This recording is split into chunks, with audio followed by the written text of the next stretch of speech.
So ఇంకా కొంచెం extra పక్కకైతే తీసి పెట్టాను, ఎందుకంటే రేకు పట్టేటప్పుడు అయితే కావాల్సి వస్తుంది కాబట్టి ఎక్స్ట్రా పిండి కొంచెం పక్కకు తీసి పెట్టాను. ఇంకా అలాగే వేడి వాటర్ కూడా పెట్టేశాను అనమాట. చూసారా, అది కొంచెం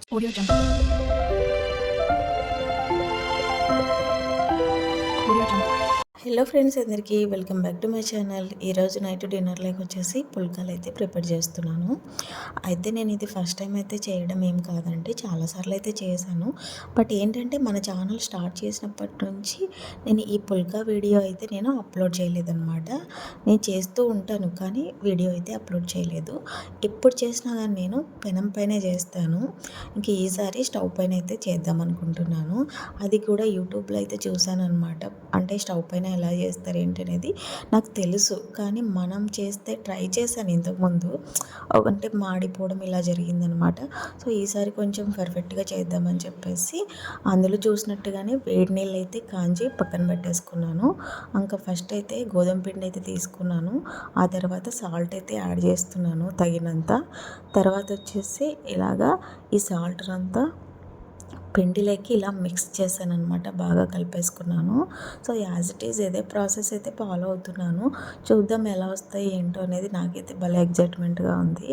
ఎందుకంటే ఏదైనా ట్రై చేస్తున్నప్పుడు అది పర్ఫెక్ట్గా వచ్చిందంటే మాత్రం ఆ హ్యాపీనెస్ వేరు కదా. సో చూడాలి. ఇంకా ఎప్పుడైతే ఇలా కలిపోయిన తర్వాత ఇందులోకి ఇందాక కాంచి పెట్టుకున్నాను కదా వాటర్ అనేది, అవైతే కొద్ది కొద్దిగా వేసుకుంటూ మొత్తం పిండినంతా బాగా మెత్తగా కలపాలన్నమాట. ఇంకా ఇలా కలిపిన తర్వాత పిండి అనేది ఈ విధంగా ఉంది. సో అంతా పర్ఫెక్ట్గా వస్తుందని నేనైతే అనుకుంటున్నాను అనమాట. సో పిండి చూసారా ఎలా ఉంది అనేది. ఇప్పుడు ఇలా దీన్ని ఇలా ప్రెస్ చేసినప్పుడు బాగా మెత్తగా అవ్వాలంట. సో నేనైతే ఇప్పుడు చూస్తాను ఫ్రెండ్స్ ఎలా ఉందో ఏంటో. అయితే నాకైతే ఓకే ఫ్రెండ్స్, పర్ఫెక్ట్గా అలాగే వస్తుందన్నమాట. సో ఇలా ఇంకా బాగా మెత్తగానే ఉంది పిండి మాత్రము. దీన్ని మళ్ళీ ఒక 10 లేదా 15 మినిట్స్ అలా నేను ఒక గిన్నె అయితే దీనిపైన మూసిపెట్టాను, ఎందుకంటే ఇంకా బాగా మెత్తగా వస్తాయని చెప్పేసి. సో ఫైనలీ ఇంకే విధంగా వంటలు అయితే చేసి పెట్టుకున్నాను. ఇప్పుడు ఎక్స్ట్రా పిండి అనేది కొంచెం పక్కన తీసి పెట్టుకోవాలన్నమాట మనము, ఇది రేకు పట్టడానికి. సో ఇప్పుడు అదే పిండి అయితే నేను ఇలా రేకైతే పడుతున్నాను. పిండి కొంచెం బాగా వేసుకొని, ఇంకా మరీ ఎక్కువ పల్చగా లేకుండా మరీ కొంచెం థిక్గా లేకోకుండా మీడియంలా ఉండేటట్టు చూసుకొని దీన్ని అయితే ఇలా రేకు పట్టుకోవాలన్నమాట. సో నేను ఫస్ట్ అయితే స్టవ్ పైన పెనం అయితే పెట్టేశాను. ఆ పెనం అనేది బాగా హీట్ అవ్వాలన్నమాట.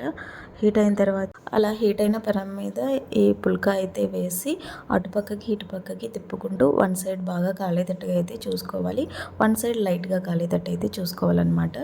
సో కొంతమందికి డౌట్ రావచ్చు, వేడి వాటర్ ఎందుకు వేశారు, కూల్ వాటర్ వేసి కలపచ్చు కదా అని చెప్పేసి. వేడి వాటర్ వేసి కలపడం వల్ల పిండి అనేది ఇంకా బాగా సాఫ్ట్గా వస్తుందని చెప్పి నేను చూశాను అనమాట. సో అలాగే నేను చేశాను. సో చల్లనీళ్ళైనా కలుపుకోవచ్చు, కానీ వేడి నీళ్ళు కలిపితే కొంచెం బాగా సాఫ్ట్గా వస్తుందంట.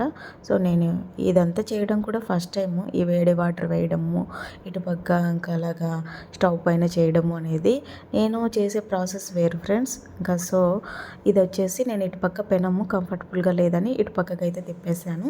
ఇటుపక్క అయితే స్టవ్ సిమ్లో అయితే పెట్టేశాను, ఎందుకంటే హై ఫ్లేమ్లో పెడితే ఎలా వస్తాయి ఏంటో, ఇంతకుముందు ఆల్రెడీ ట్రై చేసినప్పుడు మాడిపోయింది కదా అని చెప్పేసి సిమ్లో పెట్టి అయితే ట్రై చేస్తున్నాను.